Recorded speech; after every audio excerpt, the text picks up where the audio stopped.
Hey there, and welcome to Five Nights at Maggie's. After playing through Five Nights at Maggie's 3, I wanted to do a breakdown for the series, and it seems like you want to see that too. As always, I'm only covering what's in the games, nothing from other internet sources or whatnot. Also, spoiler warning, as well as the flashing lights and all that stuff.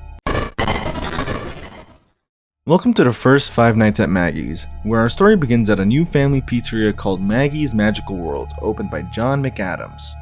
John McAdams is a very well-known engineer, renowned for his contributions to robotics engineering worldwide, especially for a brand new kind of artificial intelligence with the means to revolutionize technology and life itself. Meanwhile, you are a night guard hired to work the night shift at Maggie's. Our first night has the phone guy going through the general office layout, explaining how the animatronics move, etc. However, we learn that the owner, John McAdams, died on the premises, possibly haunting the place. You might have already heard the stories and stuff from this place. A lot of people saying the spirit of the owner is haunting the place because, well, he died here. Guessing you know all of this, or at least I hope. You're responsible for watching over Maggie, Chansey, Lola, Hank, and Flower, and making sure that they stay out of your office. There's also another animatronic in parts and services that'll be discussed later. After completing night 1, camera footage from May 25th, 1978 starts playing. The camera footage takes place inside what appears to be parts and service based on the matching furniture. Lights intermittently flicker in the room, and we see a shadow of an animatronic lying down. It starts vibrating, and then actually gets up, before its face covers the camera feed. This is a decommissioned animatronic located in parts and service that we'll learn about later. Of course, once the camera feed cuts out, we move on straight to night 2. Now, night 2's phone call reveals that Hank and Flower, two animatronics that used to be able to play hide and seek with the kids during the day, are no longer able to due to what happened with John previously. Aside from that, we have night 3, where we finally talk about the decommissioned animatronic. Now, the animatronics will still move as usual, but I want to talk about the one backstage. The company said that he shouldn't be working, but believe me when I say he is working. He'll only move if you're not looking at him, so try to keep him where he is. Just keep watching him. It's not supposed to work, but surprise, surprise, it does. At this point, this is the phone guy's last call to you.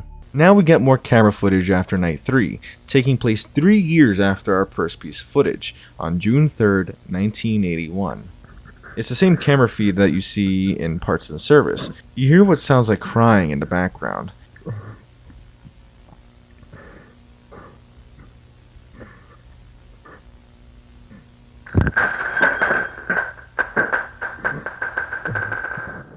Cameras go dark, and the camera feed ends. It's tough to speculate what happened here right now, especially considering we don't even know when our night guard shift is taking place yet. On night 4, the phone guy actually contacts you one last time to tell you that he ended up getting fired for tampering with the animatronics. Who could have seen that coming? It's a pretty odd detail that doesn't really come up at all in the story. I feel like it's more of a reference to what happens to every custom night guard. Now, aside from the unfortunate news from Phone Guy, the night's events have gotten weirder. On some occasions, while you're looking behind you to close the door, you can see what appears to be a distorted face in the back of the hall, staring at you. Hell, even as I'm writing this and looking at it, it's starting to creep me out now. Not only that, but even your monitor starts acting up. Another face taking over your monitor, with the text "It worked" on the bottom. Even after his face goes away, you can't see your camera feed for a few seconds. As for what worked, we're not really sure. We don't even know who this character is, but we could guess that it could be John. After all, he's the only one that died on the premises, so it would go on to stand that he's possessing the technology here. Now, night 5 goes on like a breeze, and then we get some more camera footage from August 27th, 1982, once again in parts and service. Someone's moving stuff in the background, and the decommissioned animatronic isn't moving. Suddenly,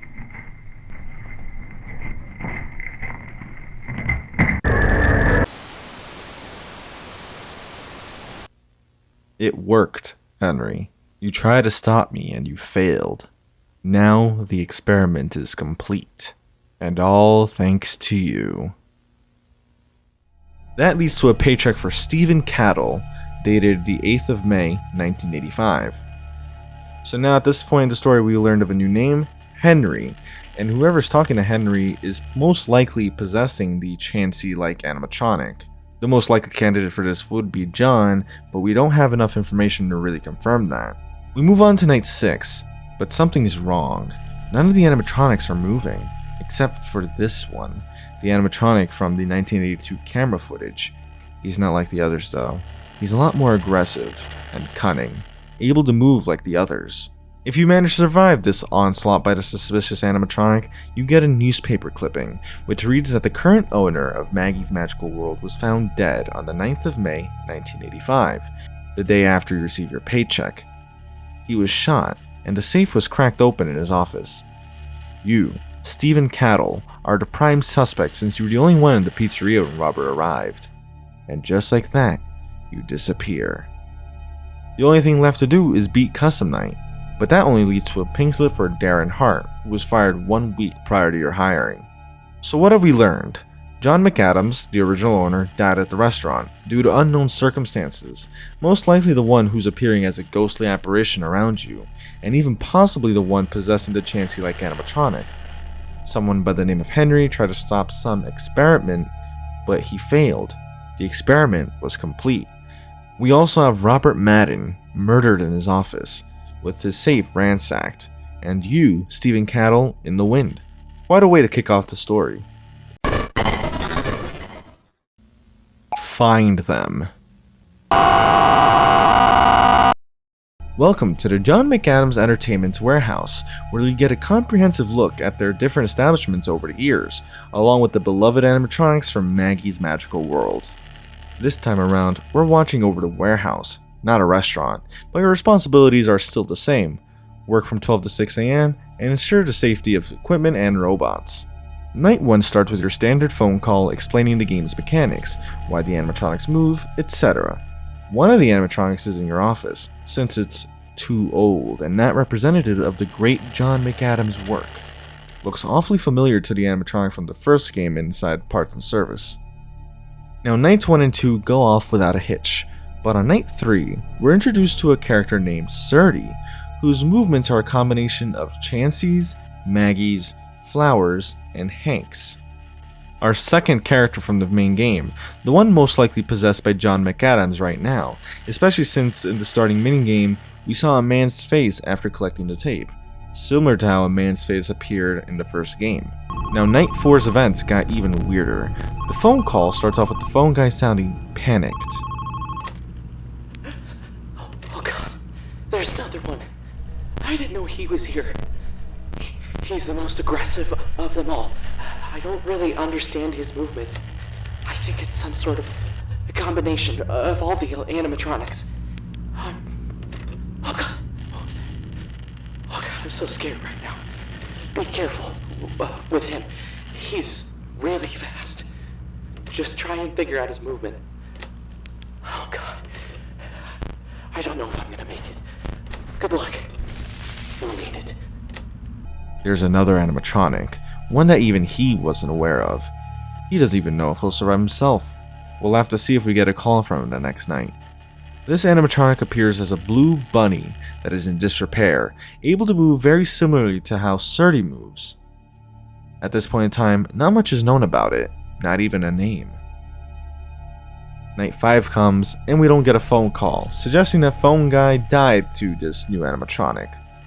If you manage to survive Night 5, you get your paycheck, which goes to Aaron Mayer, on the 21st of July, 1995. A total of 10 years after the first game, which confirms that at this point in time, John McAdams is already dead, and most likely still possessing Surdy during your shift. Going back into the main menu, we can now go into Night 6. Now so far, I know we haven't seen much story going on at all. We pretty much dove right through all that, but that's mainly because the story is mainly delivered through hidden tapes that you can collect throughout the nights. We'll talk more about those after we go in through Night 6. Also, at this point in time, since you unlock extras, you learn that the new animatronic, the bunny, is named Jerry, and the old animatronic is named Guppy. If you beat Night 6, a pretty tough night for me, considering it took me 2 videos to do so, leads to the warehouse burning down. Authorities believe that the fire was intentional, and you, once again, are the main suspect. The parts in the warehouse will go on to be salvaged and used for a new attraction, according to the owners. This is the fake ending, so in other words, not really what happens. To get to the truth, we need to get the tapes. Now, it would have been ideal if I had known about the tapes when I was playing this game the first time around, because in order to collect the tapes now, I had to pretty much play the game all over again. You know, way back when.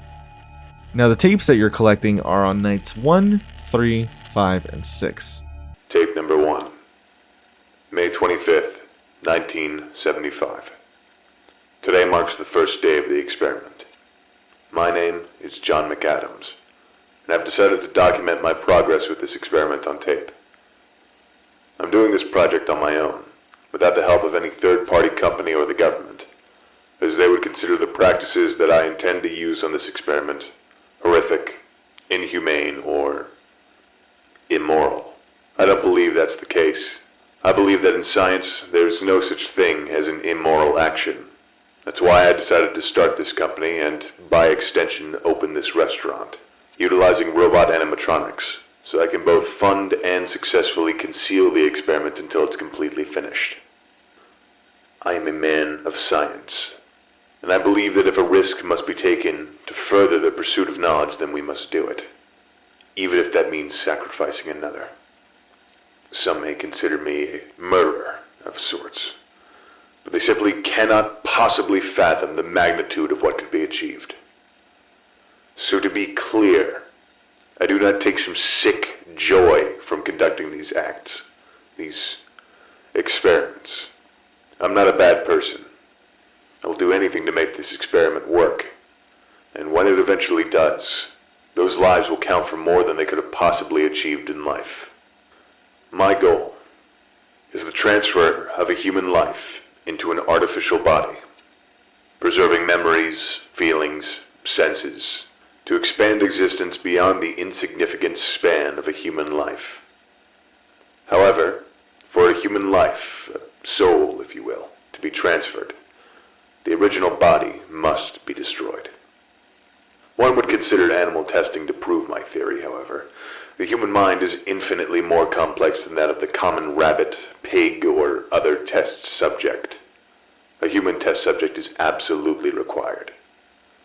However, without outside funding or public approval, the dream of immortality is merely that.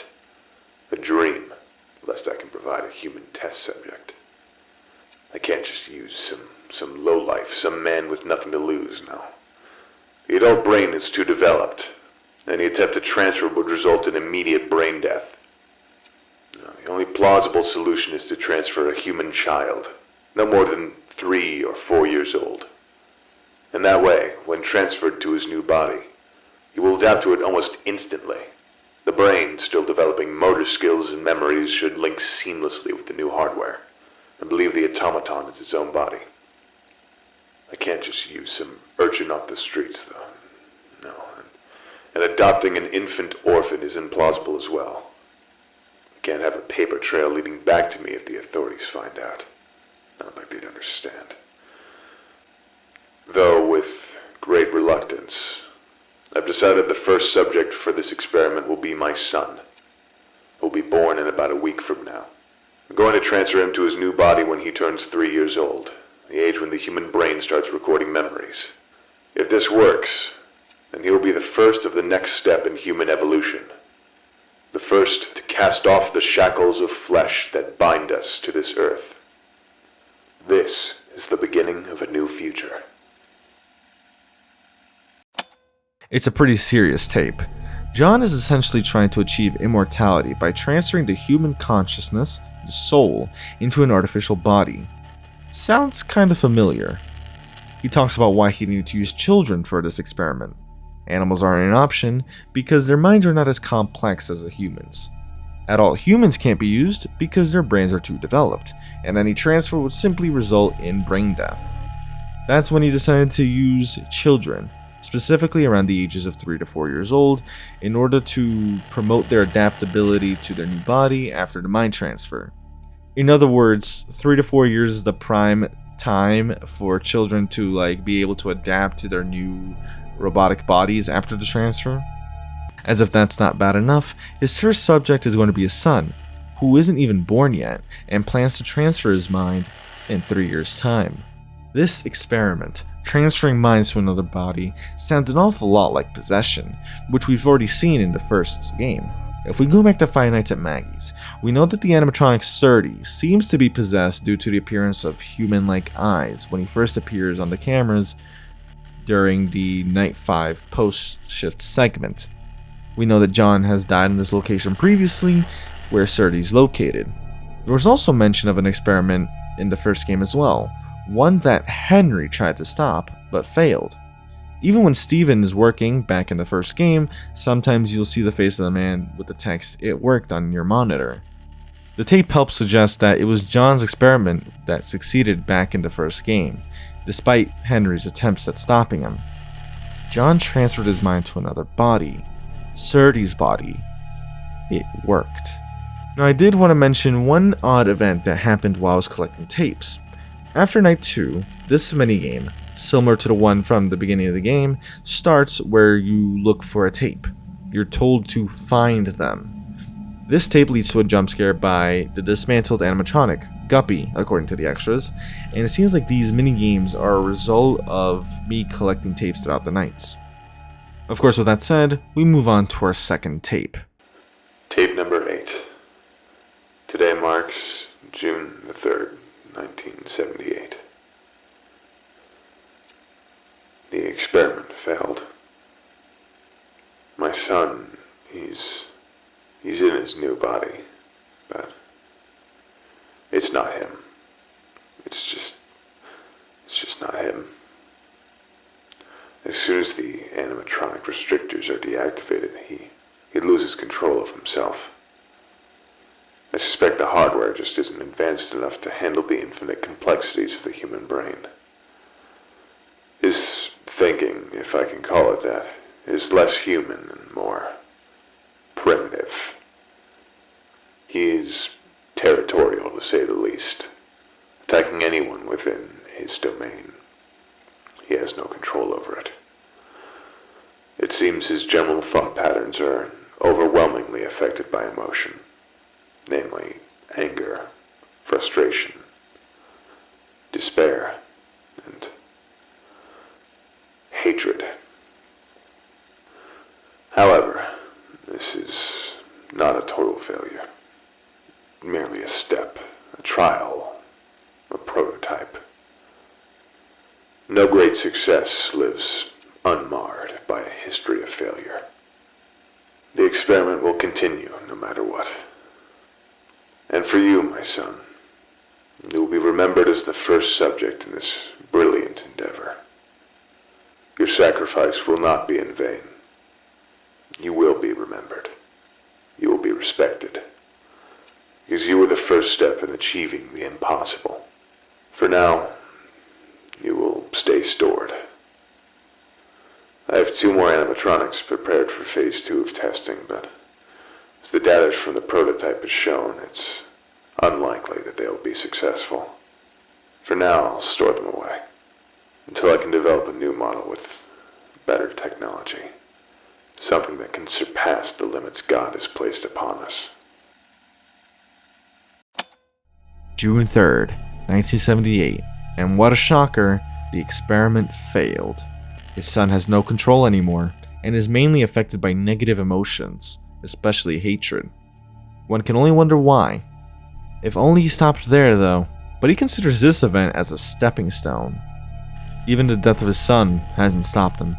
Now there's a bit of evidence to suggest that the animatronic that John's son goes on to possess is Guppy. For one, we know from the first game that Guppy is the only animatronic that's not supposed to work, and yet we know it does. It's able to move. Now John said that the animatronic is territorial, lashing out at those who come near, which is similar to Guppy's behavior in this game, as the only animatronic that's in the same room as you. We also have the minigames that I mentioned earlier, where Night Guard is collecting tapes. Now, the first minigame, the one at the beginning of the game, shows a distorted human face, similar to the distorted human face from the first game.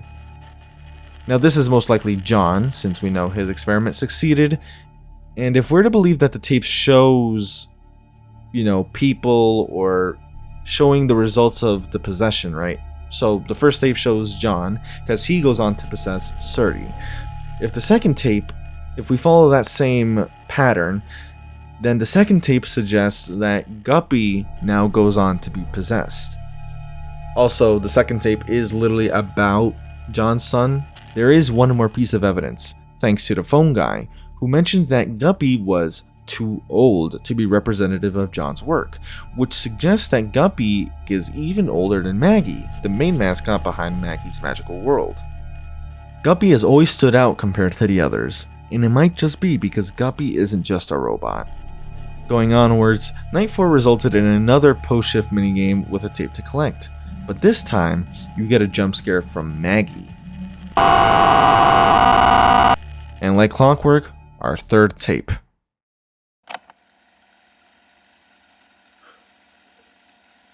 She's gone. My precious baby girl. Gone. And now she's trapped in there. Confused. Alone. This is all your fault, Henry. You were supposed to take care of her. You were supposed to protect her. I should have known you weren't capable of that. And now she's gone. Your own sister.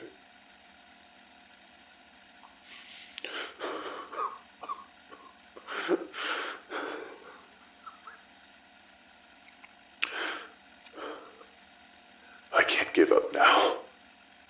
I have to keep going. I can't have this all be for nothing. I must finish my work.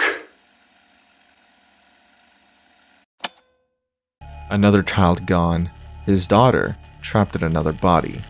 He put all the blame on Henry, who was supposed to protect and take care of her. He was her brother after all. So now we know who Henry is. Henry is John's son. Even after all this, John still moves forward with the experiments. Hey there, it's me editing, and I just realized there is a connection that I can make with regards to the events in this tape. So we know that John's daughter dies, and this is the first time we actually hear him grieve. And while we don't have a date for this tape, there is one event where we can hear someone what sounds like grieving, and that's in June 3rd, 1981 in the video footage from Five Nights at Maggie's. Considering that we already know John's son dies in 1978, and we hear grieving in 1981, along with the fact that John's daughter was indeed transferred to another body, it might be possible that John's daughter was around the age of 3 to 4 years old, where it would have been possible for the transfer to actually succeed between, the bodies. So that's just one theory I want to put out there. So taking another look at what John says to Henry in the first game, we now know that it was his son who tried stopping the experiment. So it makes you wonder, how long did Henry know about what John was doing? Does he know what he did to his brother all those years ago? Of course, if we're to continue with the theory that the tapes reveal who/which robot is possessed, that would mean that John's daughter goes on to possess Maggie now. Yet another post-shift minigame, but this time, our jump scare is not so clear. At first I thought it was Jerry, but taking another look at it, it looks like multiple distorted faces. And according to our theory, these would be more of John's victims as a result of the experiments. And now, our final tape after night 6. They're starting an investigation on me. Me! It doesn't make any sense. How did they connect me to those orphans? It's not possible. I was careful. I had the bodies dismembered, disfigured, impossible to distinguish. The parts scattered, fragmented, far from this location. Somebody's against me. Somebody doesn't want the future to happen. But I don't care. They can't stop me. They can't stop progress. And I'll kill as many as it takes to succeed. I can't stop now. And I can't be stopped now. No. Not when I'm this close. Humanity will thank me, revere me even. I need more time. But time is running out. Whatever it takes, I must succeed. Looks like his experiments have finally caught up to him, even after all the horrifying steps he took to cover his tracks. This could be a result of Henry's interference, trying to expose his father for the atrocities he's committed. John, at this point, is too dedicated to stop. Could this be what John meant when he said that Henry tried to stop him? Was he trying to expose what his father was doing? Or did he take it a step further? So, considering that I never finished Night 6, meaning I never actually saw the Night 6 tape, I never got this cutscene either. So, enjoy, because it's a fun one. Thanks to Dark Torse again.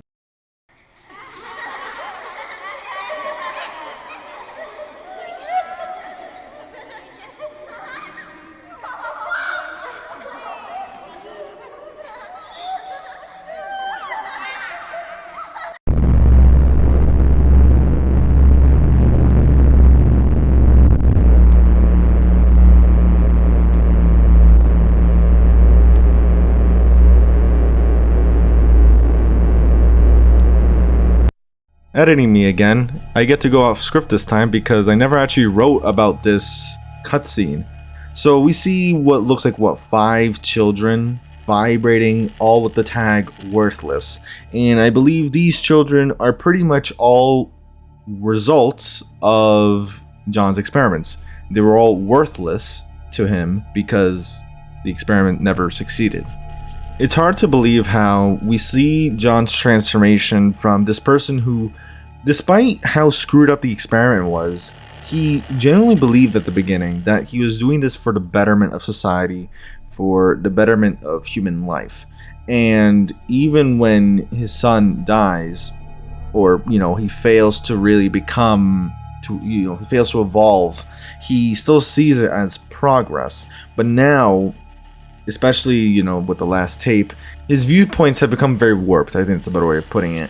Where now he's become so worried about, he's getting caught. Even though he still talks about progress, it doesn't just become about that anymore. It's about, he talks about how they'll revere him. They'll, talk about him more, his legend will only grow from here. And I think that might have started creating a sense of hatred within himself for the children that he's killing, because now we're seeing that at first his son was progress, right? But now we're seeing that child after child, failure after failure, they're all worthless. The way he talks about how he disposed them, he has no regard for these children, and he doesn't plan on stopping anytime soon. Time to be honest. Until now, I'd completely forgotten that I actually never got the real ending for Five Nights at Maggie's 2. At the time, I had spent so much energy beating Night 6 the first time around, I was not planning on putting myself through that again. Now in the real ending, thanks to footage by Speedorism, the warehouse was shut down due to complaints about child safety since there was no protection or security measures in place against machinery. It was also revealed that this opening was disrespectful to the family of Lester Arias, who was found dead here in 1992. Of course, your position is terminated due to the closure of the company, according to your pink slip. Looks like another victim of John McAdams was revealed, as well as his true intentions with regards to the experiment first mentioned in Five Nights at Maggie's. We've learned that Henry is John's son, and 2 of his siblings were lost to John's experiments. One last thing I forgot to mention, and I didn't even write in the script, but this ended up leading to the closure of the company, of the John McAdams company, the company behind Maggie's Magical World. which actually perfectly sets up the premise for our next game, Five Nights at Maggie's 3. A new Maggie's Magical World has arrived after the closure of the John McAdams Entertainment Warehouse tour. With Creative Concepts buying John McAdams Entertainment, get ready for a new and improved Maggie's Magical World. The third and final game in the series, assuming a fourth one doesn't randomly pop out of the shadows. Now I want to preface that once again, there is a real and fake ending in this game. The game follows a similar structure to the previous game, where the real ending is awarded to those who take that extra step. Last time we had to collect tapes, but now we have animatronic maintenance. When you launch the game for the first time, you see Maggie in the darkness, with a robotic voice speaking to you about what's expected of you as an animatronic technician. You are then presented with two options. You can either use the official manual, or you can just do automatic repair. If you use automatic repair, you'll end up with nothing but the fake ending. For the sake of the story, we'll go down the official manual route, but I'll discuss the fake ending later, regardless. Opening the manual reveals some pertinent information about the endoskeletons, and what you have to do. First off, the red and blue cables of the endoskeleton stores info. Very vague to say the least. Your job is to find these cables, cut them, then attach your cables to them, and charge the machine until it's ready to shock the animatronic. There's a note about how the wires are not always in the same place because John didn't follow any patterns, and Creative Concepts decided to leave everything as is. While you're doing this, you can look behind you, but nothing appears while repairing Maggie, so maybe it's just there for the environment. After shocking Maggie, 7 lights appear on screen, with one slowly turning off, suggesting we have a total of 7 animatronics to do maintenance on. 7:48, May 9th, 1985. A man covered in blood arrives home. Someone who's in hiding. He talks about trapping somebody, but who? A bit of an ominous start so far. Finally, we're taken to the main menu, and can hop into night 1. Now, nothing of a major importance is actually mentioned during the phone calls, or even throughout the nights, so we'll skip right into the post-shift content. After night 1, you continue your maintenance shift by repairing Bob the pig, when you hear something moving behind you. An endoskeleton. Pointing your flashlight makes it go away. Don't let it get to you. One more animatronic done. 5:08 p.m. on March 31st, 1992. A serial killer called the Frankenstein has finally returned after 8 years. Their newest victim, a 16-year-old boy, killed at the John McAdams Entertainment Warehouse. Apparently, it was believed that John was a Frankenstein, but could it be Henry, who apparently killed someone else? So many new details, so many questions, but at least a few answers. This man is Aaron Mayer, the night guard at the warehouse, the same place where Lester Arias died. We already know that Lester Arias dies in 1992, which is when the article mentions the newest victim. Aaron seems to know the Frankenstein, saying that he didn't stop, not even in that body. A bit of an odd statement. We know that John was experimenting with transferring the mind to another body, and obviously he was suspected of the child murders that resulted from his experiments. In the end, he succeeded in changing bodies, possessing Surdy, but somehow Aaron knows this. How much does he really know?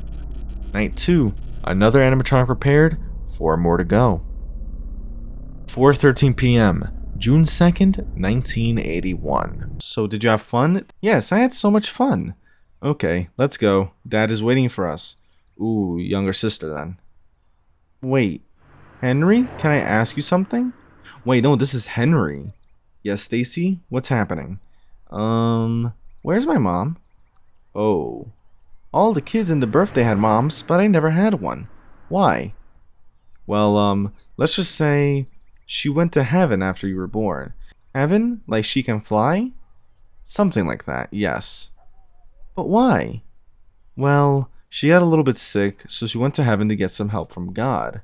Wow. Will she ever come back? Come back? She was always with us. You just don't see her. She is always taking care of us and making sure that we are safe. One day we will see her again, but we have to wait for that. Wow, that's so cool.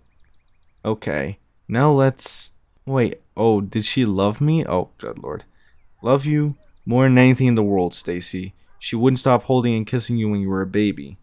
You were a precious baby girl. Before she went to heaven, she made me and Dad promise her that you were always going to get the life and love that you deserve. And that's what we are doing every day. Wow. Thank you, Mom. I'm having so much fun with them. But Dad is always working. Maybe he doesn't love me. Oh, good Lord. Hey, don't say that. Dad loves you with all his heart. He would do anything for you, no matter what. He's just a little busy right now. But when he's with you, he gives you everything you want, right? Yeah. That's because he loves you. Don't you ever think otherwise. Okay. And does Dad love you? It's getting late now. We should go inside. Dad's waiting for you. Okay. Oh no. Henry and his sister, Stacy, outside of Maggie's magical world. This is why John blamed Henry for her death. We know from tape 3 in Five Nights at Maggie's 2 that Stacy didn't survive the car crash. She was stuck in another body because John tried saving her, but ultimately failed. So now we know that he places the blame on Henry for letting her go out in the street. Now, while this explains Stacy's death and the strained relationship between Henry and his father, we learn a bit more about their family. For one, Henry and Stacy's mom passed away after giving birth to Stacy, presumably after their first child died. Obviously before that, their brother died because of John's first experiment. So overall, their families had their fair share of grief.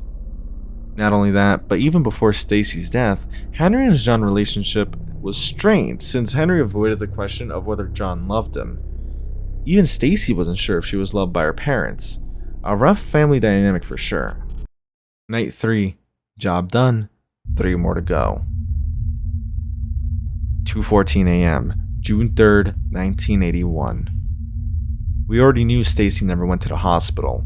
John tried saving her the only way he knew how, by placing her mind, her soul, in Maggie. Of course, he failed. This confirms what I initially said when going through the second game, where the tapes were showing us who was possessed. One of those animatronics was indeed Maggie. We can also see Guppy in the same room, most likely possessed by Stacy and Henry's brother. We also know that this takes place in the same establishment from the first Five Nights at Maggie's because this room is parts and service, according to, for one, where Guppy is laying and the similar furniture that we can see from the camera feed in the first game. Now, an interesting detail that started popping up here is the presence of red and blue wires surrounding not just Maggie, but Stacy's corpse. According to the unofficial manual, these wires store info, but what if it's more than that? We know John transferred Stacy's mind to Maggie. What if these red and blue wires are the key? That would mean that the maintenance worker is trying to undo what John has done. 4 animatronics had their wires cut and got shocked. What if they're trying to free the souls trapped inside of these suits? Night 4, and the twins are the only ones left. 7:10 p.m., May 9th, 1985. Oh, hi, Steven. Another new name. I'm kind of busy right now. You should talk to my secretary and schedule a meet. Oh, okay. I don't know exactly what you want, but we don't have money here. Do you think I'm an idiot, Robert? The fact that you are pointing a gun to my head makes me believe you are an actual idiot, Henry. So you knew it was me. Of course I knew. I've known you my whole life. I could recognize you a mile away, even with that horrible beard. So why didn't you hand me over to the police? Because I recognized you after you were hired. And what's the press gonna say about this? That our HR team doesn't do background checks on the people we hire? That we hired a fugitive? It would ruin the company, more than it already is. So you're welcome, actually. You can stop pointing that gun at me. I won't hand you over. No. I need what's in the safe. What? The safe, Robert. It's important, and really hard to explain. Oh my god. Not you too. What? What? Do you think I don't know about your father's experiment? Wait. You knew? Of course I knew. I'm the CEO of this company, for Christ's sake. And you didn't do anything?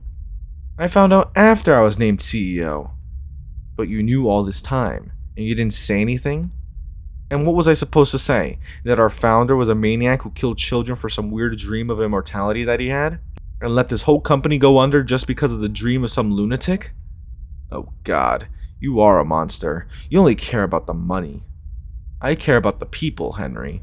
Everyone would lose their jobs if this came to light. And what exactly are you planning to do with those blueprints? It's more complicated than you think.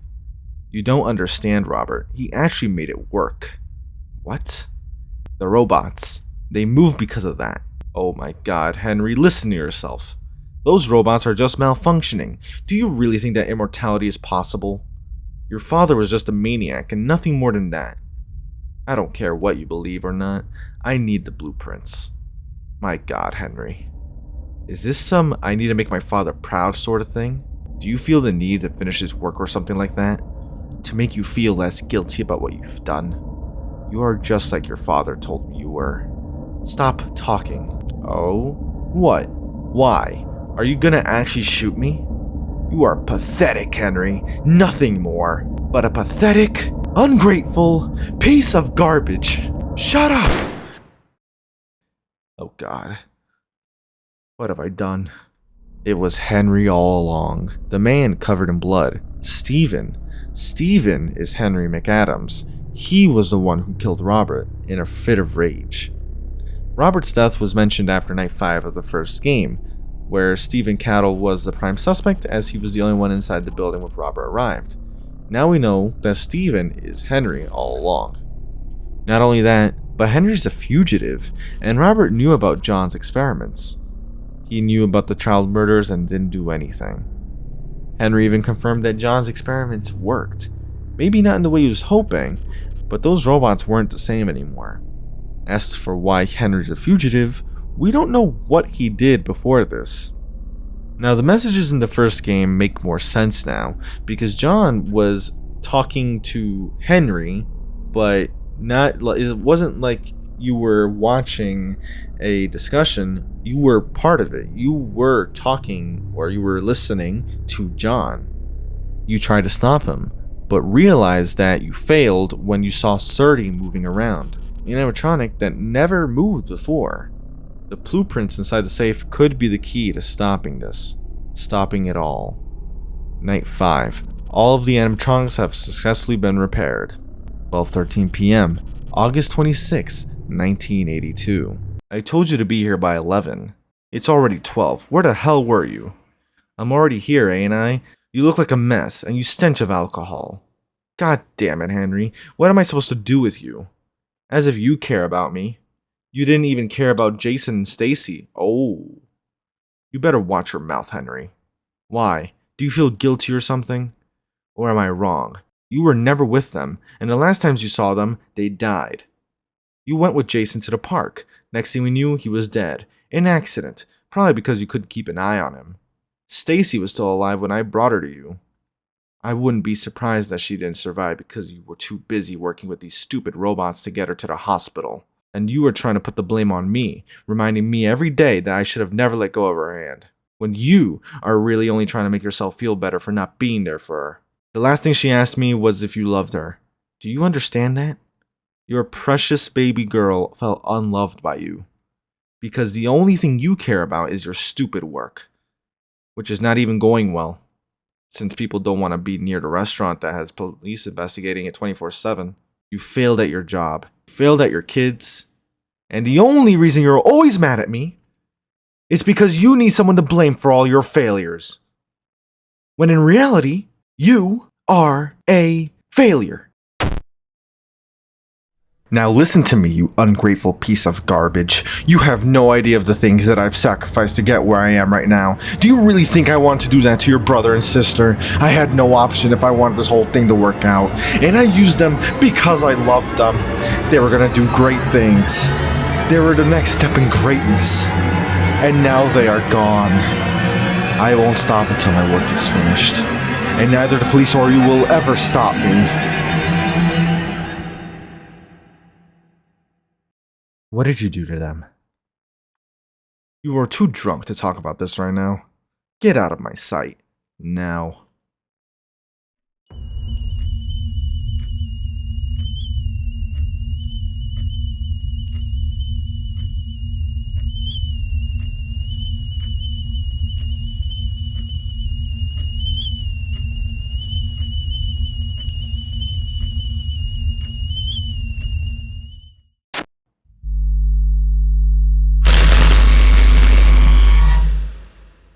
Henry stopped him 1 year after Stacy's death.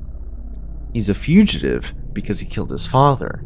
That's what Steve was talking about after reading about the Frankenstein's return, when it was believed to be John. But now that John was dead, maybe it was Henry who was the serial killer all along.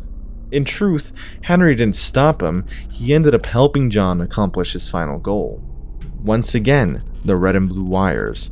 John was holding them when he passed away, suggesting that those wires are what store the soul or human mind inside the animatronics. Finally, we get our paychecks in May 2001 as Aaron Mayer once again.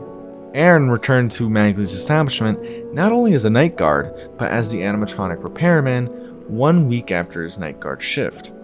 Who is Aaron Mayer? He knows a lot about John's experiments. He knew that John had a new body, that he'd come back after hearing about the newspaper article. He had blueprints on the endoskeletons, likely the same blueprints that were stolen by Henry back in 1985. We also know that Henry has used fake names before, like Stephen Cattle. Is Aaron Mayer just another one of Henry's aliases? The cutscenes sure do suggest that. Looking back at the cutscenes, every character has a certain color for their dialogue. John's dialogue is dark blue, Stacy's is pink, and Henry's is somewhat orange. This is true even when he was pretending to be Steven, both in the first minigame and when he's talking to Robert. Aaron's dialogue also has the same color when he and Steve learn about the Frankenstein's return. There are too many coincidences and similarities between what Aaron and Henry know to just leave it at that. However, we have one more night, the most eventful one yet. Night 6 post-shift section is different since you no longer have to repair any animatronics. This time, you must shock the endoskeleton that's been after you the whole time. Once you shock it, everything comes to light. 19 years. 19 years trying to stop you. 19 years studying your findings. Your horrible experiments. The immortality you were seeking all this time. And I did it. I made it work. Let me tell you, I was about to give up, but you made a bad choice to try it one last time. Lester Arias. That death, that was the last straw. That's how I knew that you were not going to stop. Not even in that body. I've been studying your blueprints and analyzing your tapes for longer than I can remember. And let me tell you, you made quite a few mistakes. Yes, you did achieve immortality with full consciousness in your body. But still, your movements were limited. Being sensitive to light, to sound. I thought John McAdams was smarter than that. But don't worry. Your son, the failure, the disgrace to the family, fixed all those problems for you and finally made it work. Or something like that. You see, I didn't want the kids to be in those bodies. They deserved a better life. They deserved a normal childhood. Play with kids their age, go to school, and socialize, like normal human beings. You took that away from them a long time ago. They deserve to rest, once and for all. Jason and Stacy, they are resting from the hell you put them through. All of them, finally free. But for you, I had a very special plan. I didn't know if I should show all the things you've done to the world. On one hand, it would have brought peace to the people who were still terrified of the dreaded Frankenstein. But I decided to keep your reputation intact. You're still the great John McAdams, to some extent. Most people have forgotten you after the company went under a couple years ago. I knew that if I brought this to light, your name would make a comeback, and I didn't want to give you the pleasure. That's why I decided to grant you your wish of immortality, but with a little twist. I wanted to make you feel the hell that you put Jason, Stacy, and all those other kids through. So, I added a few changes. You won't be able to speak. You won't be able to move. You will have no control over your body. You will still see, feel, and hear everything. You will live for eternity inside that machine, with nothing more to do but to see how your work, your name, and your wish of being remembered like some kind of god vanishes like the figments of some bad dream. You won't rest. You will suffer for eternity. It's time to pay for your sins, John. What a conclusion. It was all Henry, for 19 years, trying to put an end to his father's cruel experiments. We finally hear of Jason, their brother, the first subject. Henry had freed all the souls, all except one, his father. Henry never freed John. Instead, he gave him the ultimate punishment. And yet, it was ironically what John had been seeking: immortality. Immortality inside of a robot suit that would never be able to move or speak again. He'd go on to live forever, forced to bear witness as his legend erodes over time. In the end, Henry took blame for all of it. He took the blame for the murder of the children, Lester Arias, his father, Robert. In the end, Henry made sure his father wouldn't gain any more notoriety for his crimes. Yet another tragic family story in the books, with nobody escaping the consequences of John McAdams' actions. Now, before we wrap this up, we also have the fake ending, which results in the restaurant burning down because Aaron, aka Henry, burns the place down. Imagine playing the whole game to just get that. But there we have it. The story to the Five Nights at Maggie's series, the trilogy. A tragic story about the McAdams, and overall, a very satisfying story now that I actually got to experience it from beginning to end. Similar to how some of you might be experiencing the full series story, for the first time. This is kind of my first time experiencing the entire story at once as well, because of how long it's been since I covered the first two games, or, played them.